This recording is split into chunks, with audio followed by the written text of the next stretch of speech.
अस्सलाम वालेकुम। My name is Numan. हम पहले लेक्चर के अंदर ऑलरेडी डिस्कस कर चुके थे प्रॉपर्टीज़ ऑफ अरिथमेटिक मीन। हमने इसकी 4 प्रॉपर्टीज़ पहले डिस्कस कर ली थी। रिमेनिंग 3 प्रॉपर्टीज़ ये हमारे पास मौजूद हैं, हम इसको डिस्कस करते हैं। और ये प्रॉपर्टीज़ आपको मॉडर्न स्टैटिस्टिक्स के पेज नंबर 42 पे भी आपको मिल जाएंगी। अगर ये स्टेटमेंट आपको नज़र नहीं आ रही तो ये आपकी मॉडर्न स्टैटिस्टिक्स के 42 पेज के ऊपर ये मौजूद है जी। ठीक है। प्रॉपर्टी नंबर 5 है जी, if R distribution consist of K sub group. इससे पहले हम पढ़ते रहे हैं कि हमारे पास सिर्फ एक ही ग्रुप है, उसके कुछ हमारे पास ऑब्जर्वेशन है, उसका हम क्या करते हैं, मीन कैलकुलेट करते हैं। लेकिन यहाँ पे उसने क्या किया है, यहाँ पे हमारे पास उसने के सब ग्रुप दे दिए हैं। यानी एक हमारा जो सब ग्रुप है उसके अंदर जो हमारे पास ऑब्जर्वेशन है वो हमारे पास क्या है जी, N1 है। मतलब मेरे पास ये N है जी, इसमें से एक सब ग्रुप है जिसके अंदर नंबर ऑफ ऑब्जर्वेशन क्या है जी, N1 है। और दूसरा जो सब ग्रुप है इसके अंदर नंबर ऑफ ऑब्जर्वेशन क्या है जी, N2 है। सिमिलर ऐसे ही हमारे पास कितने सब ग्रुप हैं जी, के सब ग्रुप हैं। और जो के सब ग्रुप है उसके अंदर नंबर ऑफ ऑब्जर्वेशन क्या है जी, Nk है। इसके साथ उसने यहाँ पे बता दिया है, कहता है with their mean x bar 1 x बार 2, यानी कि N1 ऑब्जर्वेशन जो है इसके क्रॉसपॉन्डिंग मीन क्या है जी, x बार 1 है। और N2 के क्रॉसपॉन्डिंग मीन क्या है जी, x बार 2 है। यानी कि इस सब ग्रुप के अंदर N1 नंबर्स हैं और उसका जो मीन निकल रहा है वो हमारे पास x बार 1 है। और ये जो दूसरा सब ग्रुप है इसके अंदर नंबर ऑफ ऑब्जर्वेशन N2 है और उसका मीन क्या है जी, x बार 2 है। सिमिलर यहाँ पे जो हमारे पास के सब ग्रुप है उसके अंदर नंबर ऑफ ऑब्जर्वेशन क्या है, Nk है और उसका मीन क्या है, x बार k है।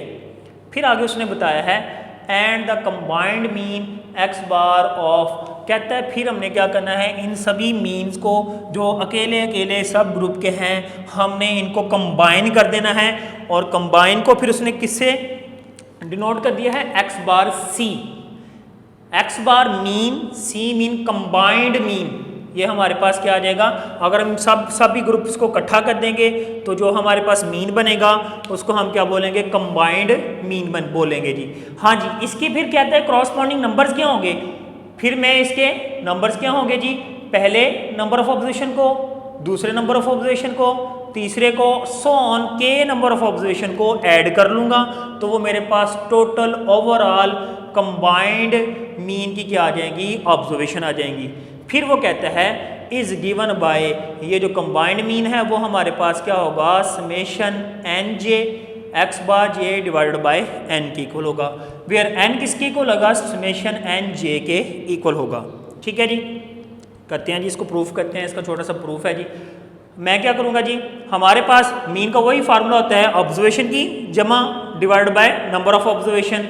सबसे पहले हम क्या करेंगे जी, कंबाइंड मीन के लिए जो पहला सब ग्रुप था उसके नंबर ऑफ ऑब्जर्वेशन को उसके मीन के साथ हम मल्टीप्लाई करेंगे तो ये हमारे पास क्या बन जाएगा, N1 x बार 1।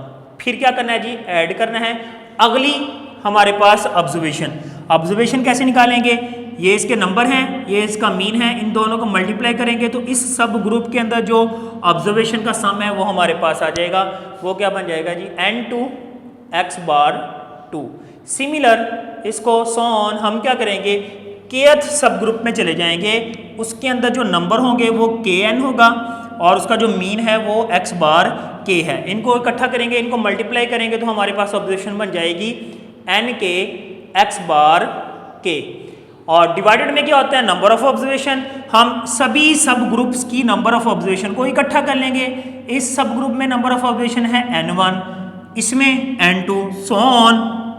kth सब ग्रुप में क्या है जी, Nk, हम उसको डिवाइड कर देंगे तो ये आ जाएगा हमारे पास N1 plus N2 plus so on Nk।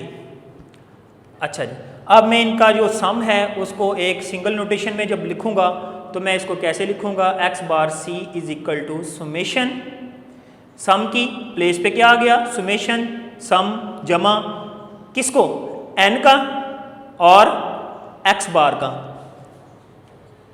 यहाँ पे n 1 है, यहाँ पे n 2 है, यहाँ पे n k है, लिहाजा मैंने इसको किससे डिनोट कर दिया, n i से डिनोट कर लो, n j से डिनोट कर लो, ये आपकी अपनी मर्जी है जिससे मर्जी। यहाँ पे मैंने इसको j से डिनोट कर दिया। यहाँ पे x बार 1 है, यहाँ पे x बार 2 है, अप टू सो ऑन, यहाँ पे x बार k है, तो इसको भी मैंने किससे शो कर दिया, j से। और j जो है वो कहाँ से वेरी कर रहा है, 1 से वेरी कर रहा है, कहाँ तक, k तक। तो यहाँ पे समेशन की अपर लिमिट में क्या आ गया जी, k आ गया। डिवाइडेड में हमारे पास क्या है जी, n1 ऐड हो रहा है n2 में, n2 सो ऑन nk में ऐड हो रहा है, तो इसको भी मैं समेशन फॉर्म में ले जाऊंगा, तो समेशन क्या आ जाएगा, ni, और यहाँ nj लिख लें, ऊपर भी nj लिखा है, यहाँ पे भी nj लिख सकते हैं। और j वेरी कर रहा है कहाँ से, 1 से कहाँ तक, k तक।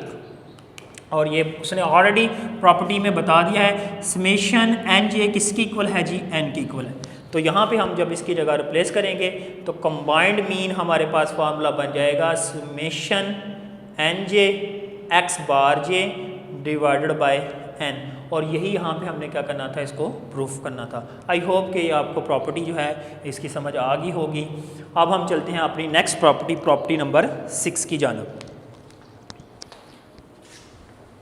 प्रॉपर्टी नंबर 6 में उसने बोला है जी, हमारे पास कहता है if x1 x2 so on xn, ये हमारे पास n ऑब्जर्वेशंस हैं, और किस वेरिएबल की हैं जी, x वेरिएबल की हैं, और इन ऑब्जर्वेशंस का मीन उसने बता दिया है, अर्थमेटिक मीन, वो हमारे पास क्या होगा, x बार होगा।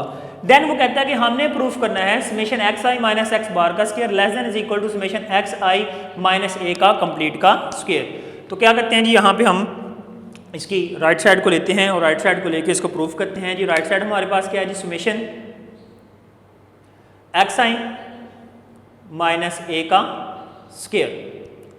मैंने क्या किया जी, इसमें इस टर्म में अपने पास से खुद से x बार सब्ट्रैक्ट भी कर दिया और x बार को ऐड भी कर दिया, और ये minus a as it is साथ में आ गया, और कंप्लीट का क्या बन गया, स्क्वायर बन गया। अच्छा जी, उसके बाद हमने फिर क्या किया जी, इसके ऊपर फर्दर मैथमेटिकल ट्रीटमेंट करते हैं जी। हम इस दोनों टर्म्स को इकट्ठा करके एक टर्म के अंदर शिफ्ट कर लिया ब्रैकेट्स की ज़रिए से, और इसको भी हमने क्या कर लिया जी, एक टर्म के अंदर शिफ्ट कर लिया जी ब्रैकेट्स के ज़रिए से। अब ये हमारे पास क्या बन रहा है, a प्लस बी का स्क्वायर। तो मैं क्या करूँगा, यहाँ पे इसका स्क्वायर को ओपन कर दूंगा। जब मैं इसके स्क्वायर को ओपन करूँगा तो ये हमारे पास कुछ इस तरह की फॉर्म आ जाएगी, xi माइनस x बार का square plus x bar minus a का square plus 2xi minus x bar into x bar minus a। ठीक है जी, ये मैंने फार्मूला ओपन कर लिया जी। ये जैसे a प्लस बी का स्क्वायर इज इक्वल टू क्या होता है, a का स्क्वायर प्लस b का square plus 2ab।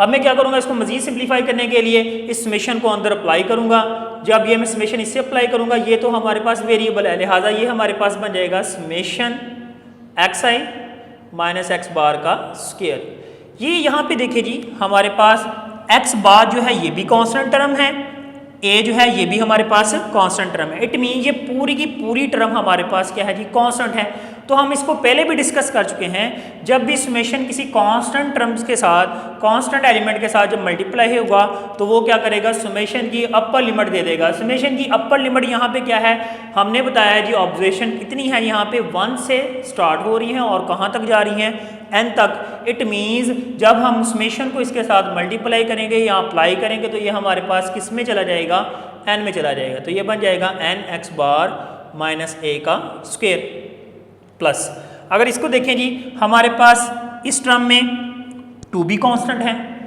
x bar minus a भी कांस्टेंट है। यहाँ पे सिर्फ हमारे पास वेरिएबल टर्म है xi माइनस x बार, लिहाजा जब हम समेशन को इसके साथ अप्लाई करेंगे तो ये दोनों कांस्टेंट टर्म बाहर चले जाएंगी समेशन से, और समेशन किसके साथ अप्लाई हो जाएगा, xi माइनस x बार के साथ अप्लाई हो जाएगा। तो ये हमारे पास बन जाएगा 2 into x bar minus a summation xi minus x bar. Okay, तो ये हमारे पास क्या आ गया जी, summation xi minus x bar का स्क्वायर एज इट इज़ हमारे पास आ गया। और ये n into x bar minus a का स्क्वायर आ गया। तो ये हम ऑलरेडी प्रॉपर्टी नंबर 2 के अंदर डिस्कस कर चुके हैं कि summation x i minus x बार किसके इक्वल होता है, 0 के इक्वल होता है। यहाँ पे हम मेंशन कर लेते हैं जिससे summation x i minus x bar is equal to 0। जब ये 0 होगी हमारे पास टर्म, तो ये सारी की सारी टर्म किसकी इक्वल आ जाएगी, 0 के। जब ये सारी टर्म 0 होगी तो यहाँ पे क्या बन गया जी, summation x i minus a का स्क्वायर किसके इक्वल आ गया, summation x i minus x bar का square plus n into x bar minus a का स्क्वायर। अच्छा जी, इससे ये देखें, ये शो हो रहा है, ये जो हमारे पास टर्म आ रही है ये सारे का सारा कांस्टेंट है, इसके ऊपर क्या दिया गया है, स्क्वायर। इट मीन्स ये सारे का सारा एलिमेंट जो है ये हमारे पास क्या आ रहा है, पॉजिटिव वैल्यू दे रहा है। और इसी तरह देखें, अगर गौर करें तो नंबर ऑफ ऑब्जर्वेशन हमेशा हमारे पास किसकी फॉर्म में होती है, पॉजिटिव फॉर्म में होती है। ऐसा हो सकता है कोई या तो कोई ऑब्जर्वेशन नहीं होगी या कुछ ना कुछ ऑब्जर्वेशन होगी, 1 होगी, 2 होगी, 4 होगी, 5 होगी, यानी n आल्सो हमारा एक पॉजिटिव नंबर है। तो ये पूरी की पूरी टर्म जो है ये हमारी क्या बन रही है, greater than n into x bar minus a का स्क्वायर ग्रेटर देन 0। अगर ये ग्रेटर देन 0 है तो फिर क्या होगा, अगर ये ग्रेटर देन 0 है तो फिर डेफिनेटली हमारे पास ये जो टर्म है summation x i minus x bar का स्क्वायर ये लेस हो जाएगी। किससे लेस हो जाएगी, समेशन एक्स आई माइनस ए के स्क्वायर से। ये कब होगी, अगर ये टर्म हमारे पास क्या हो जाए, ग्रेटर देन 0 हो जाए। फॉर एग्जाम्पल ऐसा भी पॉसिबल है कि अगर हमारे पास एक्स बार जो है वो इक्वल आ जाए ए के, क्योंकि अर्थमेटिक मीन हम कांस्टेंट वैल्यू का भी निकाल सकते हैं और कांस्टेंट वैल्यू का मीन क्या होता है, कांस्टेंट ही होता है, यानी एक्स बार पॉसिबल है कि ए के इक्वल आ जाए। जब ये ए के इक्वल आएगा तो एक्स बार की जगह पे हम क्या पुटअप करेंगे, ए, तो ए माइनस ए क्या हो जाएगा, 0। तो फिर ये सारी की सारी टर्म क्या हो जाएगी, 0, यानी कि एन एक्स बार, बल्कि यहीं पे लिख लेते हैं, then N into x bar minus a का स्क्वायर इज इक्वल टू क्या हो जाएगा, 0। फिर क्या होगा इस कंडीशन के साथ, इस इक्वेशन के साथ फिर क्या होगा, ये फिर इक्वेशन हो जाएगी x i minus x bar का स्क्वायर इक्वल आ जाएगा किसके, समेशन एक्स आई माइनस ए के स्क्वायर के। अब इन दोनों इक्वेशन से आप देख सकते हैं, एक में पॉसिबिलिटी है ये वाली जो हमारे पास स्टेटमेंट है ये इससे लेस आ सकती है, दूसरी कंडीशन में हमने चेक किया ये दोनों आपस में इक्वल भी आ सकती हैं। वो दो कंडीशन है, अगर तो ये पॉजिटिव है तो ये लेस होगी, अगर ये 0 है तो ये इक्वल होगी। ये कभी भी मुमकिन नहीं हो सकता ये टर्म हमारे पास नेगेटिव हो। तो फिर हम यहाँ पे लिख सकते हैं summation x i minus x bar का square less than is equal to summation x i minus a का स्क्वायर के। और यही बात हमने यहाँ पे इस प्रॉपर्टी के अंदर प्रूफ करनी थी। आई होप कि ये आपको प्रॉपर्टी समझ आ गई होगी। हम मूव करते हैं नेक्स्ट प्रॉपर्टी, प्रॉपर्टी नंबर 7 की तरफ। कहता है जी, if x1 x2 so on xn and y1 y2 so on yn are two sequence. हमारे पास दो सीक्वेंस हैं जी। पहली सीक्वेंस के अंदर जो ऑब्जर्वेशन है वो हमारे पास है x1 x2 so on xn, और जो दूसरी हमारे पास सीक्वेंस है उसमें है हमारे पास y1 y2 so on yn। कहते हैं इन दोनों सीक्वेंस के अंदर कितनी ऑब्जर्वेशन है, n ऑब्जर्वेशन है। इस सीक्वेंस के अंदर भी n ऑब्जर्वेशन है, इस सीक्वेंस के अंदर भी n ऑब्जर्वेशन है।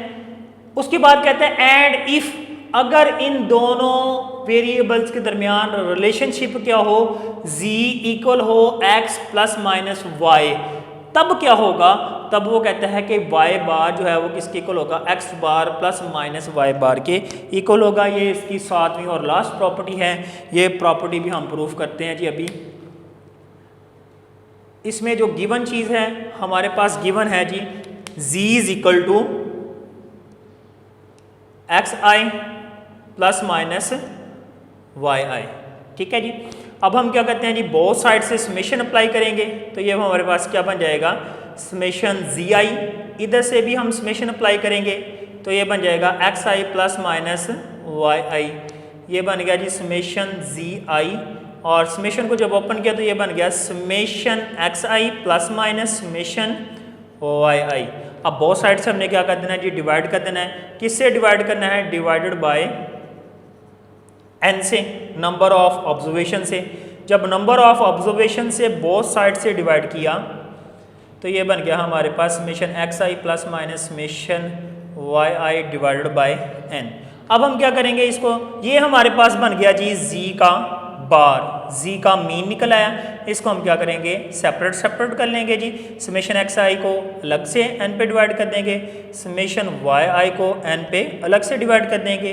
तो जी बार जो होगा हमारा किसकी इक्वल आ जाएगा, ये हमारा बन जाएगा एक्स बार प्लस माइनस ये हमारे पास बन जाएगा वाई बार। और यही बात हमने यहाँ पे इस प्रॉपर्टी में प्रूफ करनी थी।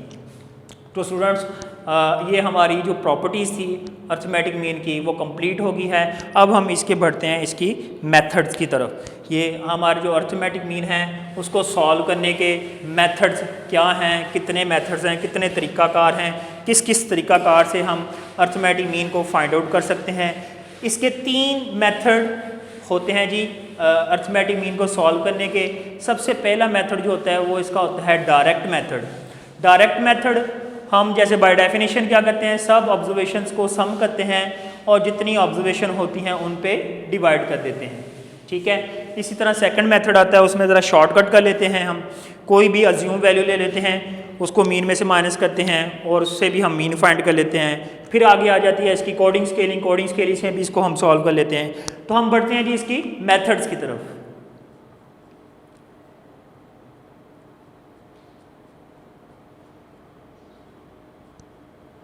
अर्थमेटिक मीन कौन कौन से हैं जी। सबसे पहला हमारे पास मेथड है जी, फर्स्ट वन डायरेक्ट मेथड।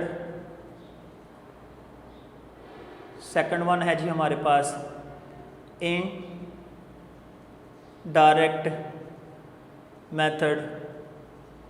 और थर्ड वन है जी हमारे पास कोडिंग स्केलिंग या इसको स्टेप डेविएशन भी बोल लेते हैं और इसको एक और करेक्ट मेथड भी बोल लेते हैं। ये हमारे पास तीसरा मेथड आ गया। अब हम इन तीनों मेथड से हम अर्थमेटिक मीन फाइंड करेंगे। अर्थमेटिक मीन हम फाइंड करेंगे, इंडिविजुअल सीरीज़ का भी हम अर्थमेटिक मीन फाइंड करेंगे। हम इसके अंदर ग्रुप डाटा का, अनग्रुप डाटा का फ्रीक्वेंसी डिस्ट्रीब्यूशन वो भी सॉल्व करेंगे और फ्रीक्वेंसी डिस्ट्रीब्यूशन ग्रुप डाटा का भी सॉल्व करेंगे। तो सबसे पहले हम चलते हैं मेथड 1 की तरफ।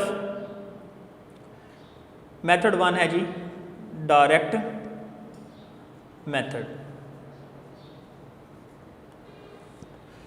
अच्छा जी, डायरेक्ट मेथड में इसके पहले फार्मूलाज देख लें। डायरेक्ट मेथड के अंदर फार्मूलाज अन ग्रुप के, ग्रुप डाटा के क्या होंगे।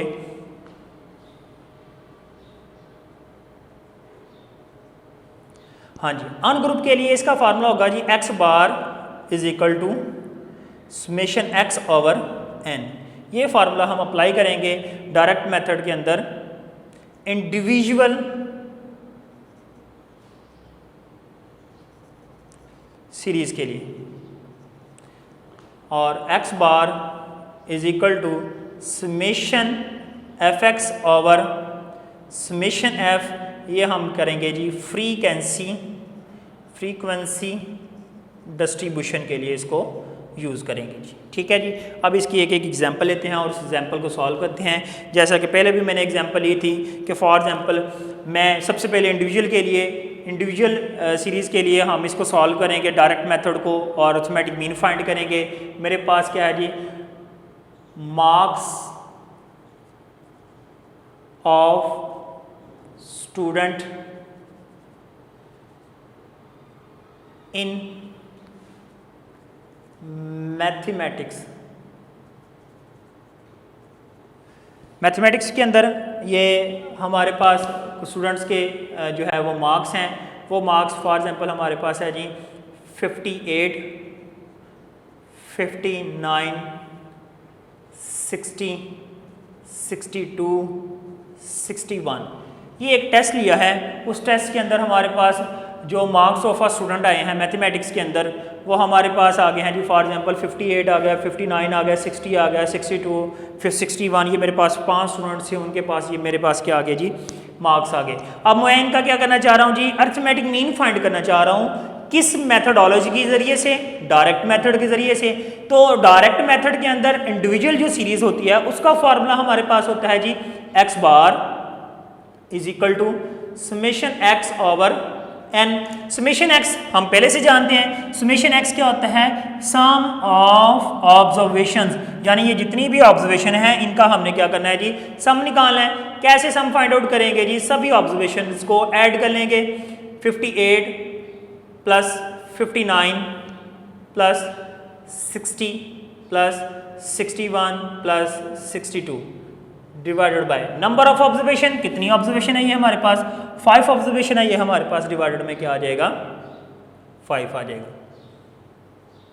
अच्छा जी, अब अगर इसको हम काउंट करें तो ये हमारे पास क्या बनता है जी? वो देखें जी, इसको अगर इनको ऐड करें तो ये हमारे पास 300, ये पाँचों के पाँचों नंबर को ऐड किया तो हमारे पास क्या आ गया जी? 300 आ गया। अब 300 को हम किस पे डिवाइड करेंगे जी? 5 पे। तो ये हमारे पास क्या आ गया? 60 मार्क्स आ गए। ये हमारे पास एक्स बार क्या आ गया? 60 मार्क्स आ गए। अब 60 मार्क्स का मतलब क्या है? इसकी क्या इंपॉर्टेंस है? क्या इसका फ़ायदा हुआ मुझे फाइंड आउट करने का? इससे ये है कि मैं एक कंक्लूजन यहाँ पे ड्रॉ कर सकता हूँ। कंक्लूजन में क्या ड्रॉ कर सकता हूँ? द एवरेज मार्क्स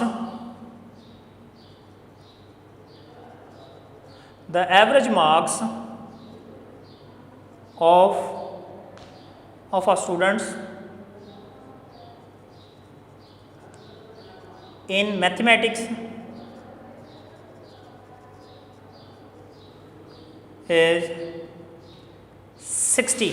यानी कि ये जो क्लास है इसके अंदर जो हमारे पास एवरेज मार्क्स आ रहे हैं स्टूडेंट्स के मैथमेटिक्स के, वो कितने हैं जी? 60 मार्क्स हैं। हमारे लिए ये जो कंक्लूजन है ये मोस्ट इंपॉर्टेंट चीज़ होती है। बहुत सारे स्टूडेंट इस कंक्लूजन को स्किप कर जाते हैं, तो आपने कोशिश करनी है कि ये कंक्लूजन लिखें ताकि हमें अपने क्वेश्चंस को सॉल्व करने का मकसद पता चले कि हमने ये क्वेश्चन जो है वो किस मकसद के लिए सॉल्व किया था, उसका क्या हमें जो है ना वो रिज़ल्ट मिला है। ठीक है जी। अब इसी तरह मैं क्या करूँगा? इसी डायरेक्ट मेथड को यूज़ करूँगा और अब मैं डाटा कौन सा यहाँ पे लूँगा जी? फ्रीक्वेंसी डिस्ट्रीब्यूशन वाला। अभी हम पहले लेक्चर के अंदर ये बात डिस्कस कर चुके हैं कि फ्रीक्वेंसी जो डिस्ट्रीब्यूशन होती है वो दो तरह की होती है, एक अनग्रुप होती है, एक हमारे पास ग्रुप होती है। तो हम बोथ से सॉल्व करेंगे, अनग्रुप फ्रीक्वेंसी डिस्ट्रीब्यूशन से भी सॉल्व करेंगे और ग्रुप जो है वो डिस्ट्रीब्यूशन से भी सॉल्व करेंगे। तो यहाँ पर मैंने एक और एग्जाम्पल ले ली। ये हमारे पास थी एग्जाम्पल नंबर 1 का, मैंने इसको नाम दे दिया। अब यहाँ पे एग्जाम्पल नंबर 2 हम लेंगे। ये एग्जाम्पल में हम क्या करते हैं? यहाँ पे भी हम मार्क्स ऑफ आ स्टूडेंट्स लेंगे। Marks of students in class test. क्या है जी? वो मैंने 5 नंबर का एक टेस्ट रखा जिसके अंदर मेरे पास 20 स्टूडेंट्स से मैंने 5 नंबर का एक छोटा सा टेस्ट रख दिया जी मैथमेटिक्स का, और उससे जो बच्चों के रिजल्ट निकले वो मेरे पास कुछ इस तरह के थे। एक्स उसको मैंने अनग्रुप फ्रीक्वेंसी के अंदर शिफ्ट कर लिया। वो मेरे पास कुछ इस तरह के थे 0 1 2 3 4 5, यानी कि यही मार्क्स हो सकते हैं। यहाँ तो कोई स्टूडेंट ऐसा होगा जिसका 0 मार्क्स होगा। यहाँ मैक्सिमम कितने उसके मार्क्स हो सकते हैं? 5 मार्क्स, क्योंकि मैंने टेस्ट ही टोटल कितने नंबर का रखा है? 5 नंबर्स का मैंने टेस्ट रखा है। अब इसमें मैंने देखा 0 लेने वाले स्टूडेंट्स कितने थे? 2 थे। और 1 मार्क्स लेने वाले स्टूडेंट कितने थे जी? 8 थे। और 2 नंबर लेने वाले स्टूडेंट कितने थे जी? 6 थे।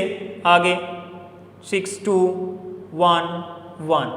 अगर हम इसको काउंट करें तो ये 10 और ये 10 कितने बन गए? 20। ये हमारे पास 20 स्टूडेंट्स हैं जिन्होंने टेस्ट के अंदर ये मार्क्स हमारे पास हासिल किए हैं, कलेक्ट किए हैं। ये हमारा डाटा है। अब इससे हम चेक करेंगे क्या हमारा जो अरिथमेटिक मीन है, इसका मीन, इसके मरकज़ी रुझान का जो पैमाना है डायरेक्ट मेथड से कौन सा बन रहा है। तो उसके लिए फार्मूला हमें गिवन है जी। फार्मूला क्या है जी?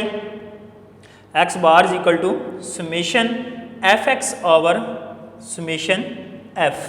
यानी कि अगर आप इस फार्मूले के देखें तो इस समेशन को हटा दें, क्योंकि इस समेशन का मतलब क्या होता है? सम, ऐड, नंबर्स को ऐड करना। किसको ऐड करना है जी? एफ एक्स को। एफ एक्स आपस में क्या हो रहे हैं जी, मल्टीप्लाई हो रहे हैं, यानी यहाँ पे भी हम फिर क्या करेंगे, एफ और एक्स को आपस में मल्टीप्लाई करेंगे। एफ एक्स को मल्टीप्लाई किया तो 0 2 से मल्टीप्लाई हुआ तो 0 हो गया, 1 8 से मल्टीप्लाई हुआ तो 8 हो गया, 2 6 से मल्टीप्लाई हुआ तो 12 और ये 6 4 और ये हमारे पास क्या बन गया जी 5। अगर हम इन नंबर्स को ऐड करें तो ये हमारे पास बन रहे हैं जी 35 नंबर, ये हमारे पास बन रहे हैं। 8 और 12 हमारे पास हो गए 20 और ये 10 30 और 5 35 हो गए।